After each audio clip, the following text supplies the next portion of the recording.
Republican candidate Nikki Haley has announced her withdrawal from America's presidential race.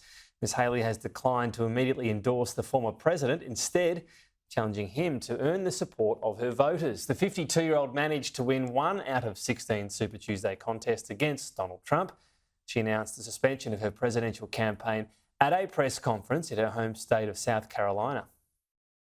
I am filled with the gratitude for the outpouring of support we've received from all across our great country. But the time has now come to suspend my campaign. I said I wanted Americans to have their voices heard. I have done that. I have no regrets. And although I will no longer be a candidate, I will not stop using my voice for the things I believe in. Her decision to withdraw has all but secured the presidential rematch between President Joe Biden and former President Donald Trump. Mr Trump responded on social media saying Nikki Haley got trounced last night in record-setting fashion. Much of her money came from radical left Democrats, as did many of her voters, almost 50% according to the polls. President Joe Biden also responded to her withdrawal, saying Donald Trump made it clear he doesn't want Nikki Haley's supporters. I want to be clear, there is a place for them in my campaign. Joining us is my regular US guest, Professor Simon Jackman. Thanks for your time. That was interesting. You would have thought if someone within Trump's entourage got hold of his social media post instead of him, it would have been a reaching out, because the contest is going to be about turnout.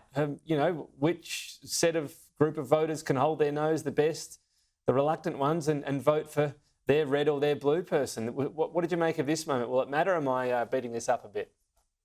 No, I don't think you are, Tom. I think the results show, although the top line is right, Trump trounces Haley nationwide. If you look more closely at the results, you can see some real pockets of concern for Donald Trump, where the contours of the 2020 general election constituency are pretty clear inside the Republican primary results. The suburbs of Northern Virginia, outside Washington, D.C., Haley beat Trump there. In suburban areas of North Carolina, a state that's got a very interesting demographic mix, a lot of highly educated knowledge industry workers around the so-called research triangle. Trump did not do well there either.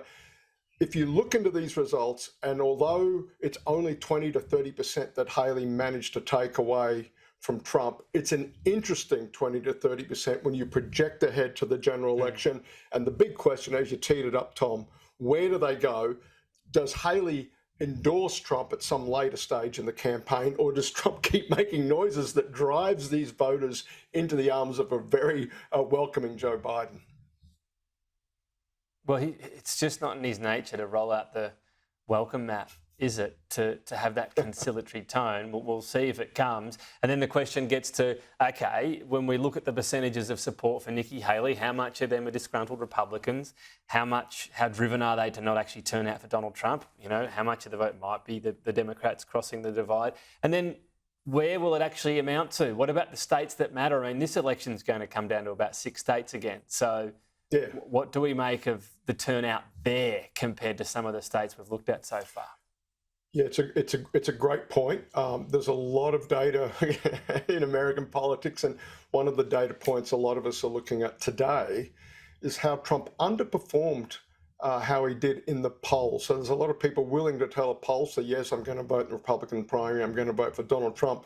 On the day, except North Carolina, funnily enough, just about every other Super Tuesday state, Trump has underperformed his polls by about 10 to 20 points. And again, signs that although he's running away with the nomination, projecting ahead to general election implications, is there enough there to get Trump over the line and to win these swing states? The other thing about one swing state in particular, Tom, Michigan, keep an eye on RFK Jr., who may get on the ballot in Michigan. Michigan, of course, on the Democratic side, a state that had a huge number of people voting uncommitted, signaling a protest about where the Biden administration is, in particular with its Gaza policy, and does that, again, I'm thinking of the spoiler candidacy of Nader in 2000 that effectively took the presidency away from Al Gore and gave it to George Bush. And remembering America is first past the post, not a preferential system. Yeah. Losing a little bit of vote to a third-party candidate can be curtains. Yeah, 3 or 4%, that's all it took, wasn't it? And it completely changed the result. So that's another one to keep an eye on.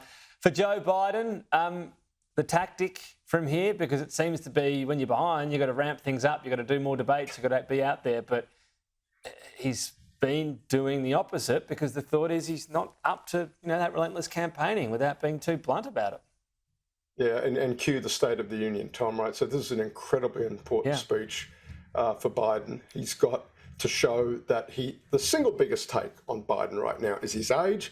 He's got to show up and give a robust, virile performance up there in one of these big set plays of American politics. He's got to hit that out of the park. And then he's got to figure out how to handle the heckling he's going to get from Republican members of Congress. Does he handle that like an older guy who's perhaps not with it, or is he on the money and has got some witty retorts to come out of the blocks? These are the signs that I think a lot of people will be looking at his performance in that speech. He's also got a strategic decision to make, Tom, and that is he's got to give people a reason to vote for him, or is the single best reason to vote for Biden is that he's not Donald Trump, and how hard does he go after Trump in this speech in front of a Republican House of Representatives? Very interesting choices for Biden and his team to make in the next couple of hours. Yeah, and if that's the reason, I mean, wasn't that the reason last time? Can you do it again? We'll see. Simon, thank you. Don't forget, we'll have Joe Biden's State of Union speech live from 1 p.m, I should say, Australian Eastern Daylight Time, right here on Sky News.